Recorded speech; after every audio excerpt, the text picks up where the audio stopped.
హరే కృష్ణ భక్తులందరికీ స్వాగతం. ఇవాళ భగవద్గీత క్లాస్కి ప్రార్థనతో మొదలు పెడదాము. అందరూ కూడా నాతో పాటు ప్రార్థించండి. ఓం నమో భగవతే వాసుదేవాయ. ఓం నమో భగవతే వాసుదేవాయ.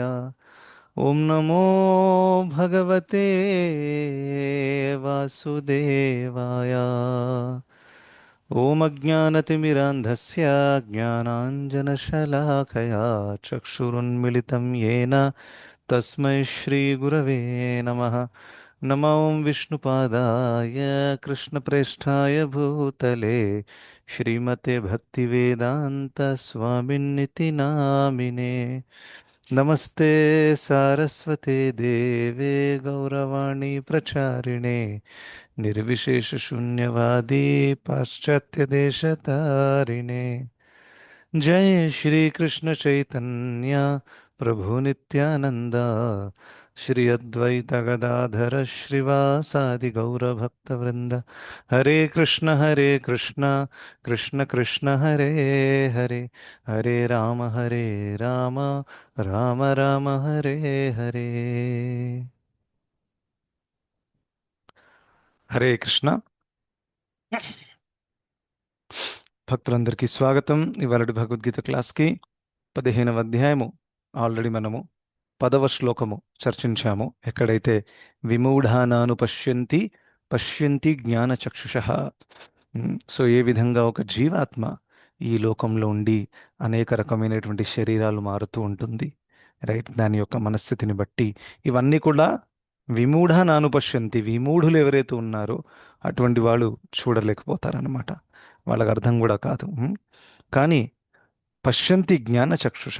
జ్ఞానచక్షుష అంటే జ్ఞానముతో కూడినటువంటి కళ్ళు, దృష్టి ఉన్నవాళ్ళు ఇవన్నీ కూడా చూడగలుగుతారు. They are able to make out ఏం నడుస్తుంది అనేది, రైట్? అది చెప్పిన తర్వాత భగవంతుడు నెక్స్ట్ ఇప్పుడు మాట్లాడబోయే శ్లోకాలు ఏవైతే ఉన్నాయో అనేక శ్లోకాలు, ఇవి ఏ విధంగా భౌతిక జగత్తులో నడుస్తున్నటువంటి కార్యకలాపాలు ఏవైతే ఉన్నాయో అవి చూసి కూడా దాని వెనకాల ఉండే భగవంతుడి యొక్క రోల్ని అర్థం చేసుకోవచ్చు అన్నమాట, right? Just like I generally give this example. ఏ విధంగా ఎక్కడైనా మీరు మంచి అరేంజ్మెంట్ చూసారనుకోండి, లేకపోతే మంచి ఆర్గనైజ్డ్గా ఉన్నాయనుకో వస్తువులు, ఫర్ ఎగ్జాంపుల్. సో ఎక్కడైనా వస్తువులు ఆర్గనైజ్డ్గా ఉన్నాయి, లేకపోతే ఒక మంచి డిజైన్ ఉంది, ఇమ్మీడియట్గా మనం అడిగే ప్రశ్న ఏంటి? దీన్ని ఎవరు ఆర్గనైజ్ చేశారు? ఎంత బాగా ఉంది, ఎస్ ఆర్ నో? మీరు ఒక చోట వెళ్ళారనుకోండి, అక్కడ పెద్ద పెద్ద డబ్బాలు పెట్టారు, కానీ ఆ డబ్బాలు మంచి డిజైన్లో రోలో ఉన్నాయన్నమాట. దూరం నుంచి చూస్తే చాలా ఆకర్షణీయంగా ఉంది.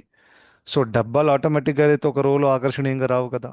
సో ప్రశ్న ఏం అడుగుతారని, ఎవరండి ఇది ఇంత అద్భుతంగా అరేంజ్మెంట్ చేశారు అని అడుగుతారు, ఎస్ ఆర్ నో? సో అదేవిధంగా భగవంతుడు ఏమంటున్నారంటే అదే లాజిక్ మనం ఉపయోగించి ఈ లోకాన్ని గనక మనం చక్కగా పరిశీలిస్తే, పరిశీలించడమే చాలా పెద్ద విషయం. మనోళ్ళకి టైమే లేదు యాక్చువల్లీ కలియుగంలో, అవునా కదా? లోకాన్ని పరిశీలించడం, రైట్? సో ఇది ఆధ్యాత్మిక జిజ్ఞాస చేయాలనుకునే వాళ్ళకు మాత్రమే ఇటువంటి ఒక ప్రవృత్తి ఉంటుందన్నమాట. జీవితం ఏంటో తెలుసుకోవడము, ఆ, జీవితం తర్వాత ఏమవుతుంది, మృత్యు తర్వాత ఏమవుతుంది, ఇవన్నీ కూడా. సో ఈ లోకాన్ని కనుక మనం కేర్ఫుల్గా పరిశీలిస్తే you will easily understand and see the hand of God. భగవంతుడి యొక్క అస్తిత్వాన్ని అందులో కూడా మనము ఆ అవగాహన పొందొచ్చు. సో అవి చెప్పడానికి ఇప్పుడు అనేక శ్లోకాలు చెప్పబోతున్నారు. సో ఆ, 11వ శ్లోకంలో, సో ఆల్రెడీ 10వ శ్లోకం మనం చూసాం ఉత్క్రామంతం. 11వ శ్లోకంలో భగవంతుడు అంటున్నారు, యతంతో యోగినశ్చైనం పశ్యంత్యాత్మన్యవస్థితం యతంతో అపి అకృతాత్మానో నైనం పశ్యంత్య చేతసః. ఇక్కడ భగవంతుడు చెప్తున్నారు, ఎవరైతే యతంతో యోగినశ్చైనం. యతంతో యోగి అంటే ఏంటి? యతన, యతన అంటే కష్టపడ్డం, శ్రమపడ్డం. ఎటువంటి ఆధ్యాత్మికవాదులైతే శ్రమ పడుతున్నారో, ఇంకా వాళ్ళు సెల్ఫ్ రియలైజేషన్లో ఆత్మ సాక్షాత్కారాన్ని పొందారో, యత్నం చేసేవాళ్ళు ఇంకా ఆత్మ సాక్షాత్కారంలో స్థితులైన వాళ్ళు, అటువంటి వాళ్ళు ఇవన్నీ కూడా చాలా క్లియర్గా చూడగలుగుతారు అని చెప్తున్నారు. ఏవన్నీ? ఏ విధంగా జీవాత్మ ఈ లోకంలో తిరుగుతుంది, ఇంకా తన యొక్క కోరికల వల్ల, తన పూర్వకర్మ ఫలాల వల్ల వేరే వేరే రకాల శరీరాలు తీసుకొని పునరపి జననం, పునరపి మరణం నడుస్తుంది. ఇది ఎవరు చూడగలుగుతారు? ప్రయత్నం చేసేటటువంటి యోగులు, ఇంకా ఎవరైతే ఆత్మ సాక్షాత్కార స్థాయికి వచ్చారనేది. ఇంకా ఎవరైతే ఆ స్థాయికి రాలేదో, ఆ, అటువంటి వాళ్ళు ప్రయత్నించినా కానీ వాళ్ళు ఇవన్నీ కూడా క్లియర్గా గమనించలేకపోతారు. రైట్. ఫర్ ఎగ్జాంపుల్ చూడండి, ఈ లోకాన్ని పరిశీలించే వాళ్ళు రెండు రకాలు ఉన్నారు కేటగిరైజ్ చూస్తే. ఒకటి ఆధ్యాత్మికవాదులు, ఎవరైతే శాస్త్రాల మీద నమ్మకం ఉంది, భగవంతుడి మీద నమ్మకం ఉంది, ఎక్సెట్రా ఎక్సెట్రా, ఏదో వాళ్ళకి ఒక ఫేత్ అనేది ఉందన్నమాట. రెండవది నాస్తికులు. సో నాస్తికులు కూడా ఈ లోకాన్ని పరిశీలిస్తారు, కానీ వాళ్ళది భగవంతుడు ఇదంతా కూడా సృష్టించారు, భగవంతుడు ఇదంతా నడిపిస్తున్నారు అనేటటువంటి అండర్స్టాండింగ్ వాళ్ళకి లేదు. సో చూడండి మీరు, పరిశీలించే ప్రవృత్తి ఖచ్చితంగా మానవుల్లో ఉంది. అందుకనే సైన్స్ ఇంత ప్రోగ్రెస్ అయింది. ఇంత గత 50 సంవత్సరాలలో అయినటువంటి ప్రోగ్రెస్ ఏదైతే ఉందో భౌతికమైన సైన్స్లో, అది ఇప్పటిదాకా హిస్టరీలోనే జరగలేదు. Talking about various inventions, especially last 50 ఇయర్స్లో. 50 ఇయర్స్ కంటే ముందు టెలిస్కోప్ వచ్చింది, ఎన్నో వచ్చాయి. బట్ అది ఒక ఎత్తు అయితే, లాస్ట్ 50 ఇయర్స్లో జరిగింది వేరే లెవెల్ యాక్చువల్గా. Because of the internet boom, because the machines, industries, factories. Now మనము చాట్ జీపీటీ ఎరాలో ఉన్నాం అనమాట, ఏఐ. సార్ నేను రోజు ఆఫీస్లో ఏఐ ఏజెంట్సే క్రియేట్ చేస్తుంటాను, నేను అదే పని చేస్తున్నాను. ఆ పాపంలో నాకు కూడా భాగం ఉంది, బై ద వే. సో ఆ విధంగా లోకమంతా మారిపోయింది. Yes or no? ఇంతవరకు ఎలా వచ్చింది అంటే, భౌతికంగా ఖచ్చితంగా in terms of discovering the world ఏమేమి ఉన్నాయి, ఎలక్ట్రిసిటీని ఎలా ఉపయోగించవచ్చు, స్పీడ్ ఎలా పెంచవచ్చు, ఇవన్నీ కూడా మంచి మంచి విమానాలు తయారు చేశారు. అవన్నిట్లో ఖచ్చితంగా ప్రోగ్రెస్ అయితే జరిగింది. Yes or no? రైట్. ఒక్క క్షణంలో you can talk to somebody who is like 1000 miles away. అది ఊహించినటువంటి విషయం. ఒక టైంలో లెటర్ రాయాల్సి వస్తుంది, ఆ లెటర్ ఎప్పుడు చేరుతుందో. అవును, ఒక్క సెకండ్లో కాల్ చేస్తే వీడియో కనిపిస్తుంది. సో సో ఇవన్నీ కూడా చాలా మారాయి. ఇదంతా కూడా పరిశీలన చేస్తేనే వాళ్ళు కనిపెట్టారు. అది ఇంట్లో కూర్చొని వాళ్ళకి మైండ్ రాలేదు. అవునా కాదా? కానీ ఆ పరిశీలనకి ఇంకా యోగి, ఒక ఆధ్యాత్మికవాది చేసే పరిశీలనకి చాలా తేడా ఉందన్నమాట. అయితే భగవంతుడు ఏమంటే యతంతో యోగినస్ చైనం, వీళ్ళు ఆత్మసాక్షాత్కరణ స్థితిలో ఉన్నారు కాబట్టి ఈ లోకాన్ని ఎప్పుడైతే వాళ్ళు చూస్తారో, సోలార్ సిస్టమ్ కనిపిస్తుంది, సన్ కనిపిస్తుంది, మూన్ కనిపిస్తుంది, వాళ్ళు వెంటనే అంటారు ఇదంతా కూడా భగవంతుడు సృష్టించారు, ఇంకా ఆయన ఆధీనంలో ఇవన్నీ కూడా వారి వారి ఆర్బిట్స్లలో తిరుగుతున్నాయి.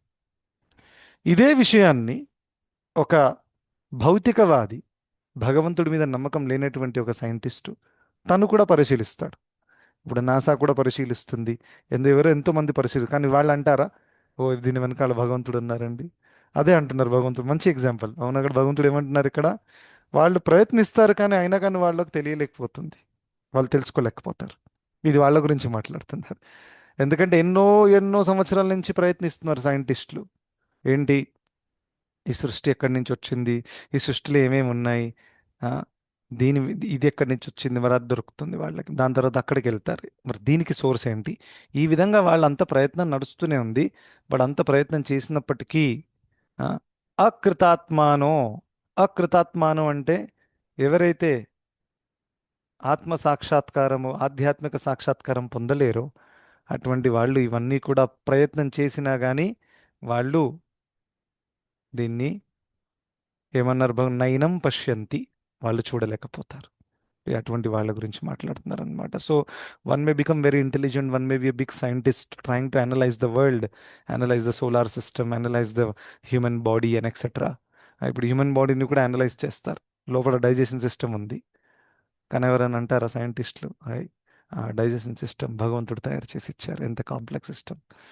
కానీ కృష్ణుడు అంటారు, బాబు అది నేనే, ఇప్పుడు వస్తుంది 2-3 శ్లోకాల తర్వాత. అదంతా చెప్తున్నారు, చెప్పాల్సి వస్తుంది భగవంతుడికి ఇదంతా కూడా, అది నేనే అని. అహం వైశ్వానరో భూత్వా ప్రాణినాం, ఇవన్నీ కూడా ఇప్పుడు చెప్తారు, పై వచ్చే శ్లోకాలలో వస్తాయి. సో ఆ విధంగా ఈ భౌతిక జగత్తులో ఉండేటటువంటి ఆర్డర్ని, ఇక్కడ ఉండేటటువంటి ఫెనామెనా, ప్రక్రియ, ఇవన్నీ కూడా చూసి కూడా మనం భగవంతుడి యొక్క అస్తిత్వాన్ని యాక్సెప్ట్ చేయొచ్చు.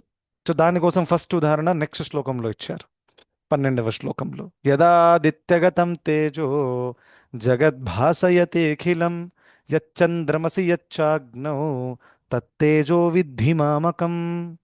సో ఈ శ్లోకంలో భగవంతుడు ఏమంటున్నారు, ఒక్కసారి మీరు మధ్యాహ్నం పూట బయట పైకి చూస్తే ఏం కనిపిస్తుంది అక్కడ? సూర్యుడు కనిపిస్తారు. డైరెక్ట్గా చూడకండి, కళ్ళు పాడైపోతాయి. సో పాయింట్ ఇస్, సూర్యుడిని మీరు చూడకపోయినా కానీ సూర్యుడు ఉన్నాడు అనే ఒక అండర్స్టాండింగ్ మీకు వస్తుంది. ఎలా? సూర్యుడి యొక్క వెలుతురుతో. అవునా కదా? సో భగవంతుడు ఏమంటున్నారు, ఆ వెలుతురు నేనే, అది నా వల్లే వచ్చింది. The splendour of the sun comes from me. ఆదిత్య గతం తేజ, ఆ తేజం ఏదైతే ఉందో సూర్యుడిలో, అది నా నుండి వస్తుంది. ఇది కూడా కామన్ సెన్స్ కూడా. చూడండి, ఫర్ ఎగ్జాంపుల్ ఒక బల్బ్ ఉంది, ఆ బల్బ్లో నుంచి కంటిన్యూస్గా లైట్ వస్తుంది. 100% ఎలక్ట్రిసిటీ ఉంటేనే వస్తుంది. ఏదీ లేదండి, బల్బ్ గాలిలో తేలుతుంది, అందులో అన్లిమిటెడ్ లైట్ వస్తుంది. అలా వస్తే బాగుండేది, మనం అందరం అదే బల్బులు కొనుక్కునేవాళ్ళం. కానీ అది సాధ్యము కాదు. రైట్. సో మనందరికి తెలుసు, ఒక బల్బ్ వెలుగుతుంది, ఒక ట్యూబ్లైట్ వెలుగుతుంది అంటే దాని అర్థం ఏంటి? పవర్ కనెక్షన్ ఉంది. అవునా? మరి ఒక్కసారి ఆలోచించండి, ఇంత పెద్ద బల్బు, సూర్య బల్బ్, అవునా, సూర్యదేవుడు, సన్, కంటిన్యూస్గా లైట్ హీట్ వస్తుంది. సో నార్మల్ బల్బ్లో కూడా హీట్ లైట్ రెండు వస్తాయి, హీట్ కూడా వస్తుంది. మీరు ఎప్పుడెప్పుడు టచ్ చేస్తే you will realise it's hot. And light కూడా వస్తుంది. మరి ఈ బల్బ్కి పవర్ ఎక్కడి నుంచి వస్తుంది? There has to be some source. Yes or no? So ఆ విధంగా it is common sense. So ఈ విధంగా మనము చూడొచ్చు, ఆ సూర్యుడిని చూసి, చంద్రుడిని చూసి, అరే ఈ లైట్ ఎక్కడి నుంచి వచ్చింది, అసలు సూర్యుడు ఎక్కడి నుంచి వచ్చాడు ఫస్ట్ ఆఫ్ ఆల్, అరే ఈ రూమ్లో బల్బ్ ఎవరు పెట్టారు, అకస్మాత్తుగా గోడ నుంచి బల్బ్ బయట వచ్చిందా? No, somebody has put a hole, వచ్చాడు ఎలక్ట్రీషియన్ వచ్చి ఫిట్ చేశాడు, బల్బ్ పెట్టాడు. ఇవన్నీ కూడా మనం ప్రక్రియ చూస్తాం లోకంలో. అదేవిధంగా కొంచెం హైయర్ లెవెల్కి మనం చూస్తే అక్కడ కూడా మంచి డిజైన్ ఉంది, ఆర్డర్ ఉంది. సో అందుకనే we have to appreciate the creator and the organiser behind this. అందుకనే ఇదంతా చెప్పాల్సి వస్తుంది భగవంతుడికి. ఏమని? సూర్యుడిలో, సూర్యుడి నుండి వచ్చేటటువంటి తేజము అది నా నుండే వస్తుంది. ఇంకా చంద్రుడు కూడా, రైట్. ఇంకా చంద్రుడు, ఆఫ్ కోర్స్ చంద్రుడి నుంచి వచ్చే తేజము సూర్య తేజమే యాక్చువల్గా, అది it's a reflection of sun. And కానీ చంద్రుడు నాట్ జస్ట్ రిఫ్లెక్షన్, చంద్రుడి నుంచి ఒక స్పెషల్ నరిష్మెంట్ కూడా దక్కుతుందన్నమాట. ఈ లోకంలో ఉండే వెజిటబుల్స్, ఫ్రూట్స్ ఏవైతే ఉన్నాయో అందులో జ్యూస్ ఏదైతే ఉంటుందో, ఏదైనా జ్యూసీ ఏదైనా ఉంటే ఆకులలో కూడా, ఫ్రూట్స్లలో కూడా, కూరగాయలలో కూడా, yes or no? If you take for example tomato, so tomato has lot of juice, right. And mango, ripe and mango has juice. So ఇదంతా కూడా ఎలా వస్తుందంటే చంద్రుడు ఉంటేనే వస్తుంది. ఎందుకంటే చంద్రుడి యొక్క కిరణాల ద్వారానే ఈ యొక్క ఫ్రూట్స్లో, వెజిటేబుల్స్లలో జ్యూస్ క్రియేట్ అయ్యే ప్రక్రియ ఉంటుందన్నమాట. రైట్. సో ఆ విధంగా జస్ట్ లైక్ ఒక చెట్టు పెరగాలంటే సన్లైట్ కావాలి. అండ్ దెన్ సన్లైట్ ఉంటేనే there is a process known as photophosphorylation. చిన్నప్పుడు చదివాం. చాలా రోజులైంది ఈ వర్డ్ యూస్ చేయలేదు. సో ఆ ఫోటోఫాస్ఫరైలేషన్ ప్రాసెస్ ద్వారా it uses the sunlight and ప్లాంట్లో గ్రీనరీ రావడము, గ్రీన్ పిగ్మెంట్స్ రావడము, అట్ ద సేమ్ టైం అందులో బై ప్రొడక్ట్గా ఆక్సిజన్ కూడా రిలీజ్ చేస్తాయి అన్నమాట. ఇంకా ఆ ఆక్సిజన్ ద్వారా మనం బ్రతుకుతున్నాం. Yes or no? సో ఆ విధంగా మంచి సైకిల్ ఇక్కడ సెట్ అయింది అనమాట. సూర్యుడి యొక్క కిరణాలు ఇంకా మరియు చంద్రుడి యొక్క కిరణాలు కూడా చాలా పెద్ద రోల్ ఉంటుంది. రైట్. ఇంకా అగ్ని కూడా నా నుండి వస్తుందని భగవంతుడు చెప్తున్నారు. రైట్. ఎందుకంటే ఒక రకంగా మీరు చూస్తే పంచమభూతాలలో ఒక కాంపోనెంట్ ఏంటి? అగ్ని. రైట్. సో పంచమభూతాలు భగవంతుడి బహిరంగ శక్తి. సో నా నుండే వచ్చిందంటే చెప్పడంలో it's a very logically consistent statement అనమాట. సో అలా భగవంతుడు ఇక్కడ చాలా సింపుల్ ఉదాహరణ వచ్చేసి చెప్తున్నారన్నమాట. ఇంకోటి, ఆ, ఎవరైనా కొంచెం డీప్గా పరిశీలిస్తే you will realise that the world is completely designed by a person. ఇంకా ఆ డిజైన్ వెనకాల ఉద్దేశం కూడా ఉంది. ఇది ఒక ఇంపార్టెంట్ పాయింట్ మనం నేర్చుకోవాలి. ఏదైనా ఇప్పుడు ఈ భౌతిక జగత్తుని భగవంతుడు పర్ఫెక్ట్గా తయారు చేశారు. భగవంతుడు ఏ క్రియేషన్ అయినా పర్ఫెక్ట్గానే ఉంటుంది. ఇప్పుడు ఇది వినగానే కొంతమంది ప్రశ్నలు అడగాలి యాక్చువల్గా, ప్రభుజీ ఏం పర్ఫెక్ట్ ఉంది ప్రభుజీ ఇక్కడ? చూడండి, భగవంతుడి బాడీ సృష్టించారా, ఎన్ని రోగాలు. ఆ? రోగం లేనటువంటి బాడీ సృష్టించి ఎంత బాగుండేది. అంటే భగవంతుడు కూడా తప్పులు చేశారేమో, అంత మంచిగా డిజైన్ చేయలేకపోయారేమో. ఆ? ఇంకా ఎన్నెన్నో ప్రాబ్లమ్స్ ఉన్నాయి. Sir no. సో మరి పర్ఫెక్ట్ ఎలా అవుతుంది, రైట్? సో అందుకనే ఒక విషయం మనం అర్థం చేసుకోవచ్చు, వెరీ లాజికల్ పాయింట్. ఏ ప్రోడక్ట్నైనా అది పర్ఫెక్టా కాదా అని తేల్చేటప్పుడు ఒక ముఖ్యమైనటువంటి అంశం ఉంటుంది. Especially those are in the field of research and etcetera, they will understand this point. Normal వాళ్ళు కూడా అందరూ అర్థం చేసుకోవచ్చు. ఒక ప్రోడక్ట్, ఒక వస్తువు, ఏ వస్తువైనా తీసుకోండి, ఒక చార్జర్, మొబైల్, టెలిఫోన్.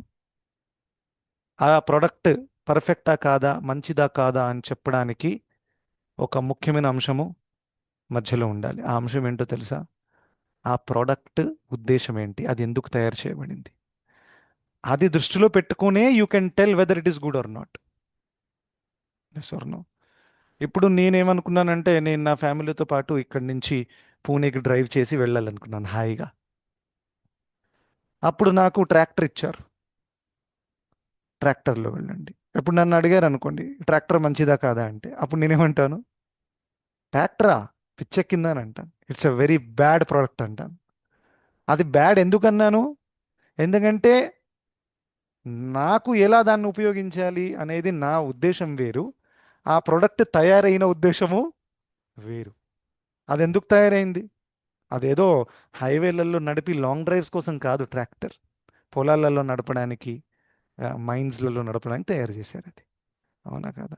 సో దాని ఉద్దేశాన్ని తెలుసుకోకుండా మనం దాన్ని జడ్జి చేయరాదు, ఏదైనా కానివ్వండి. ఒక వ్యక్తి కార్యాలు కూడా ఉద్దేశం తెలుసుకోకుండా ఆ కార్యాన్ని జడ్జ్ చేస్తే ఇట్ బికమ్స్ రాంగ్. ఒక డాక్టర్ కత్తితో ఒక స్త్రీ కడుపులో పొడిచాడు. నా that is C section, caesarean, right? So మీరు అనొచ్చు, అరే చంపేశాడు, అలా చేస్తాడా డాక్టర్ అని. చంపాడు కాదు, ప్రాణం బ్రతికించాడు.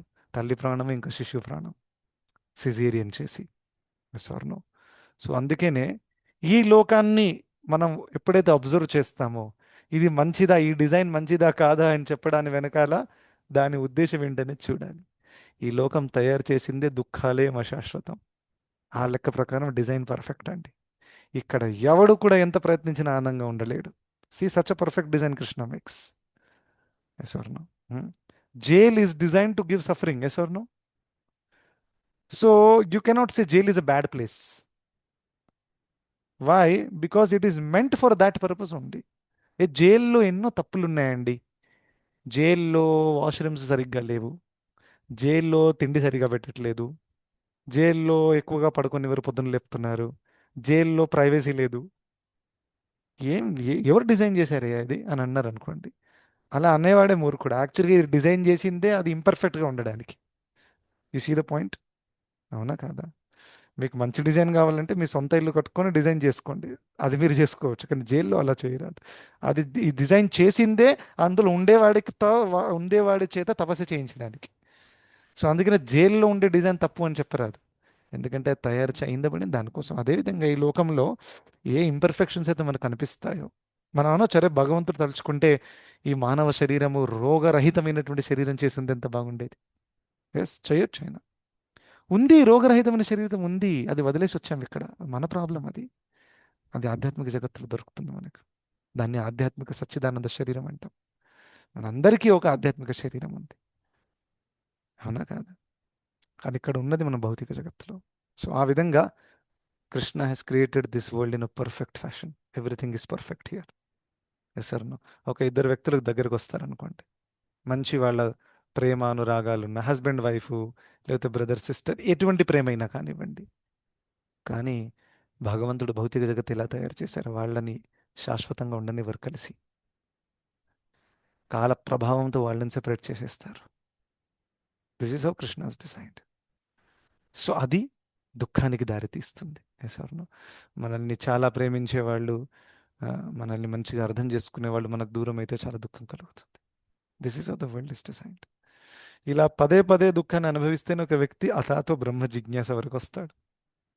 వచ్చి మళ్ళీ రారా తిరిగేసి, ఇదంతా నిన్ను ఆ, మళ్ళీ నా దగ్గరకు తీసుకురావడం కోసం ఇదంతా డ్రామా చేయాల్సి వస్తుంది కృష్ణుడికి. భౌతిక జగత్తు, ఇక్కడ మనం రావడము, ఇవన్నీ చేయడము. Yes or no? సో ఆ విధంగా Krishna has design this world in a perfect fashion. And anybody who sees around, they can realise that there is a purpose. ఈ లోకం వెనకాల, మన జీవితం వెనకాల ఒక ఉద్దేశము ఉంది. చాలామంది అంటుంటారు సాఫ్ట్వేర్ ఇంజనీరింగ్ వరల్డ్లో, యాక్చువల్లీ లైఫ్ ఈజ్ మీనింగ్లెస్. జీవితం అనేది యాక్చువల్గా మీనింగ్లెస్. ఎందుకంటే ఎటువంటి పరమార్థం లేదు జీవితంలో. ఎవరు ఎలా బ్రతకాలంటే అలా బ్రతకొచ్చు. మంచివాడు కూడా చస్తున్నాడు లాస్ట్కి, చెడ్డవాడు కూడా చస్తున్నాడు, అందరూ చస్తున్నారు లాస్ట్కి. లైఫ్ ఈజ్ మీనింగ్లెస్ అంటారు. ఇది అజ్ఞానం వల్ల ఇలా మాట్లాడతారు. ఒక లాజిక్ ఆలోచించండి. ఈ మీనింగ్లెస్ అనేవాళ్ళు జీవితంలో చాలా కష్టపడి అది కొనాలి, ఇది కొనాలి, ఎదగాలి, నేను పెద్ద సీఈఓ అవ్వాలని కష్టపడుతుంటారు. ఒకవేళ లైఫ్ మీనింగ్లెస్ అయితే అసలు నువ్వు ఎందుకు జాబ్ చేస్తున్నావు? నీకు డబ్బు ఎందుకు అసలు? నీకు ఎందుకు ఆశయాలు ఉన్నాయి? నేను ఇది చేయాలా? మీనింగ్లెస్ కదా, అంతా వదిలేసి మరి. Yes or no?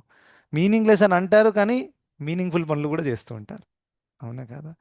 If it is really meaningless, you should give it up immediately. Right? భక్తుల అండర్స్టాండింగ్ ఏంటి? అల్టిమేట్ సెన్స్లో భౌతిక జగత్తులో ఉండే జీవితము, మనకు ఈ మానవ శరీరము మీనింగ్లెస్ కాదు. అదేంటి? ఈ సంసార సాగరాన్ని దాటడానికి ఒక బోటు, అంత పెద్ద విలువైనటువంటి ఒక వస్తువు మనకు దక్కింది. అది మానవ శరీరం. దాన్ని మీనింగ్లెస్ ఎలా అంటాం చెప్పండి? ఆ, ఈ బోటులో కూర్చొనే మనం సంసార సాగరాన్ని దాటొచ్చు.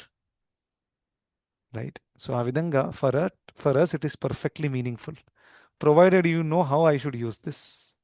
కానీ ఇదే శరీరాన్ని తీసుకొని ఆ, నేను టైంపాస్ చేశాను అనుకోండి. ఫర్ ఎగ్జాంపుల్, మునుగుతున్నారు ఒక వ్యక్తి, బోట్ ఇచ్చారు, మానవ శరీరం. ఆ బోట్లో కూర్చొని తన స్మార్ట్ ఫోన్ చూస్తున్నాడు. బాబు బోట్లో ఉన్నావు, బటన్ ఆన్ చేయి, ఇంకా ఒడ్డు దగ్గరికి వెళ్ళిపో. ఆగండి సార్, మంచి యూట్యూబ్ రీల్స్ వస్తున్నాయి, and he is busy in that. ఇంకా ఆ బోట్తో ప్రాబ్లం ఏంటో తెలుసా? You only have specific amount of time. ఆ టైం తర్వాత బోటు మునిగిపోతుంది, మెల్లిమెల్లిగా కిందికి వెళ్తూ ఉంటుంది. వీడు రీల్స్లో బిజీగా ఉన్నాడు. ఆల్మోస్ట్ బోట్ కిందికి మునుగుతుంది, నీళ్లు లోపలికి వచ్చాయి. తర్వాత చూస్తే మొబైల్ లేదు, రీలు లేదు, లోపల ఉన్నాడు నీళ్ళల్లో. మళ్ళీ బోటు దొరుకుతుందా? No guarantee. అందుకనే ఆ బోటు కరిగిపోయి నీళ్ళల్లో లోపలికి వెళ్ళిపోయే దానికంటే ముందే ఆ బోటుని ఉపయోగించి రోయింగ్ చేసి కష్టపడి చెమటలు కార్చి బయటికి వెళ్ళిపోవాలి. అదేవిధంగా ఈ మానవ జీవితం కూడా ఆ బోటుతో సమానం. సమయం తక్కువ ఉంది, లిమిటెడ్ ఉంది. దీన్ని రీల్స్ వాచ్ చేయడంలో మనం వేస్ట్ చేసామనుకోండి, మృత్యు వచ్చి వస్తుంది ఒకరోజు. దాని తర్వాత మళ్ళీ వెనక్కి తిరిగి చూస్తే దొరకదు. అందుకనే అంతలోపే మనము ఆ ఆధ్యాత్మిక స్థాయికి చేరాలి భగవంతుడి భక్తి ద్వారా. దెన్ ఈ బోట్ని సరిగ్గా ఉపయోగించినట్టు లెక్క. అర్థమైందా? సో ఈ రెండు రకాల దృష్టులు ఉన్నాయి. సో ఎవరైతే యతంత యోగినశ్చైనం వాళ్ళు చూడగలుగుతారు ఇవన్నీ కూడా, కానీ అకృతాత్మాను వాళ్ళు చూడలేకపోతారనమాట. ఇప్పుడు ఆధ్యాత్మికవాదులు కూడా వాళ్ళు స్టార్ట్ అయితే చేస్తారు ఆధ్యాత్మికం, కానీ దాని తర్వాత వాళ్ళు ప్రభుపదుల వారు తాత్పర్యాలను రాస్తారు. సో కాల్డ్ యోగీస్ రినౌన్సియేషన్ తీసుకుంటారు, సాఫ్రన్ వస్త్రాలు వేసుకుంటారు, ఇంకా కంపెనీలు ఓపెన్ చేస్తారు, ప్రోడక్ట్లు అమ్ముతారు. Then they get into business and they are wearing saffron clothes. They are talking about yoga, they are talking about dharma and everything. But if they are running a 1,000 crore rupees company, profits are like in thousands of crores. And the person has that in his bank account. He's not even distributing it to the people. He wants to make it double. Just imagine ఏ విధంగా భ్రష్టమయ్యే అవకాశం ఉంటుంది. నిజంగానే అంత ఆధ్యాత్మికవాది అయితే ఆ 1,000 కోట్లు ఉంచుకుంటాడు ఎవరైనా చెప్పండి ఒకసారి? ప్రభుపాదికి 1,000 కాదు, ఎంతో వచ్చింది, ఒక్క రూపాయి ఆయన బ్యాంక్ అకౌంట్లో లేదు. Everything is in the name of ISKCON. Very clear. And Prabhupad willow రాశారు, ఇది కంటిన్యూ అవుతుంది. నా పిల్లలకు కూడా దీని మీద హక్కు ఉండదు. చాలా క్లియర్గా రాశారు, ఎందుకంటే నాన్నగారు చనిపోయారు కాబట్టి ఆ ప్రాపర్టీ అంతా మాదే అని. రేపు పిల్లలు వచ్చి క్లెయిమ్ చేస్తే, అలా అయింది కూడా. ఒక అబ్బాయి వచ్చాడు, క్లెయిమ్ చేశాడు, ప్రభుపాదుల వారి కొడుకు. వాళ్ళంతా డివోటీస్ కాదు యాక్చువల్ అంతా. సో కోర్ట్ కేసు జరిగింది, ఆఖరికి ఇస్కాన్ కోర్ట్ కేసు గెలిచిందనమాట. ఎందుకంటే ప్రభుపాదుల వారు చాలా క్లియర్గా రాశారు, నా సంతానము, నా ఫ్యామిలీ వాళ్ళకి ఒక్క చిల్లి గవ్వ కూడా ఇది చెందదు. ఇదంతా ఇస్కాన్కి సంబంధించింది, ఇస్కాన్లోనే ఉంటుంది. కోట్ల రూపాయల property all over the world, because they can use it for Krishna, వాళ్ళకి తెలుసు. బట్ హియర్ ఆరెంజ్ వస్త్రాలు వేసుకుని బిజినెస్లలో వెళ్ళిపోవడం, ఆ ప్రోడక్ట్ ఈ ప్రోడక్ట్ తయారు చేసి ప్రాఫిట్లు, మార్జిన్లు. జస్ట్ ఇమాజిన్, ఇది ఎటువంటి వైరాగ్యం అండి? Then either you become a business man, either you become a sanyasi. రెండు కలిపి కిచిడి చేయకూడదు. ఒక ఐదవ ఆశ్రమం క్రియేట్ చేయకూడదు. ఉన్నవే 4 ఆశ్రమాలు, అవునా కాదా? So this way one should be very clear. So అలాంటి వాళ్ళు కూడా ఇవన్నీ చూడలేకపోతారు. అరే, నేను 1000 కోట్ల సంపాదన, నేను ఆ వ్యక్తి ఒక నెట్వర్త్ చెక్ చేశాను జస్ట్ గూగుల్లో, క్లాస్ నోట్స్ తయారు చేసిన ఆ వ్యక్తి ఎంత ఉందనేది. 1100 crores of property he has, and is running a big company. Toothpaste వస్తుంది, హనీ వస్తుంది, అన్నీ అమ్ముతారు వాళ్ళు. I don't want to name, you know it all. ఇంకా ఆరెంజ్ వస్త్రాలు వేస్తారు, యోగా నేర్పిస్తారు. But if look at the bank balance, 1100 crores. What is he doing with that money? Big question. Okay, 1100 crores ఉన్నాయి కదా, ఇప్పుడన్నా ఆపేస్తానయ్యా ఆ కంపెనీ, ఎవరికైనా అమ్మేసి నేను వెళ్ళి భజన చేసుకుంటాను. నో, ఇప్పుడు కూడా నడపాలి నేను ఆ కంపెనీ, దాన్ని డబల్ చేయాలి. ఒక్కసారి ఆలోచించండి. So this is the unfortunate situation of the material wealth. తను తలుచుకుంటే చాలా చేయొచ్చు. 1100 crores చాలా చాలా అభివృద్ధి చేయొచ్చు సమాజంలో, భౌతిక పరంగానే అంటున్నాను నేను. భౌతిక పరంగానే, ఆధ్యాత్మిక పరంగా పక్కన పెట్టండి. భౌతిక పరంగా కూడా ఫ్రీ హాస్పిటల్స్ కట్టించవచ్చు, ఎంతో సేవలు చేయొచ్చు యాక్చువల్గా, సేవ చేయడానికి. ఉం. వైదిక కాలంలో ఐ వాజ్ రీడింగ్ దాట్ అప్పుడు Raju free hospital camps use to keep. All ayurvedic doctors will be sitting, and అందరికీ ఫ్రీ ట్రీట్మెంట్. ఆ విధంగా రిపీటెడ్గా use to do. They was no expense on health. Raju అలా ఉండేవారు అనమాట వైదిక టైంలో, రైట్? సో అంటే ఇది ఒక ముస్లిం, ఇంకా ఒక చైనీస్ విజిటర్ ఎవరైతే ఇండియాని విజిట్ చేశారో 2000 years ago, వాళ్ళు రాసిన బుక్ చైనాలో. ఆ బుక్ ఇప్పుడు కూడా అవైలబుల్ ఉంది, ఆ పేరు మర్చిపోయాను నేను. ఆయన చెప్తున్నాడు, నేను ఇండియాలో కాలు పెడితే ఇండియా ఎలా ఉందని. అవును, it's a very wonderful thing. మనోళ్ళు మన గారి గురించి చెప్తారు. ఆయన చెప్తున్నాడు, ఇండియాలో ఎంట్రీ కొట్టాను, అసలు అక్కడ ఏం నడుస్తుంది? ఎక్కడ చూసినా గ్రీనరీ, ఎక్కడ చూసినా ఎటువంటి రీసోర్సెస్ ప్రాబ్లమే లేదు, పుష్కలంగా నీళ్లు ఉన్నాయి, పుష్కలంగా తినడానికి ఉన్నాయి, బంగారు నాణ్యాలు, అంతా బంగారు ప్లేట్లో తినడము, అంతా బంగారం, అంతా ఉన్నత స్థాయిలో ఉన్నటువంటి కంట్రీ అనమాట. And he said they have strong faith in the Vedas. ఎక్కడికున్న గుళ్ళే ఉంటాయి, ఎక్కడ చూసినా పూజలు నడుస్తుంటాయి. సో ఆ విధంగా వాళ్ళందరూ రాస్తున్నారు. And you was telling that health camps నడిచేవి, free treatment, the king will never charge single rupee, right? So ఆ విధంగా good kings can actually bring a lot of change in the world, right? కానీ ఇక్కడ ఉండే Kings ఇప్పుడు అందరు కూడా వాళ్ళ జేబులు నింపుకోవడంలో బిజీగా ఉన్నారు. అంటే 1100 కోట్ల తర్వాత కూడా ఒక వ్యక్తికి సాటిస్ఫాక్షన్ రాలేదంటే, నా just imagine. That is the situation. ఇంకా దాని తర్వాత భగవంతుడు చెప్తారు, ఆ, 12వ శ్లోకం కూడా అయిపోయింది. 13వ శ్లోకంలో గామ విశేష భూతాన్ని. ఇట్స్ వెరీ ఇంట్రెస్టింగ్ వర్స్, ఇది మనం పై వచ్చే క్లాస్లో చర్చిద్దాం.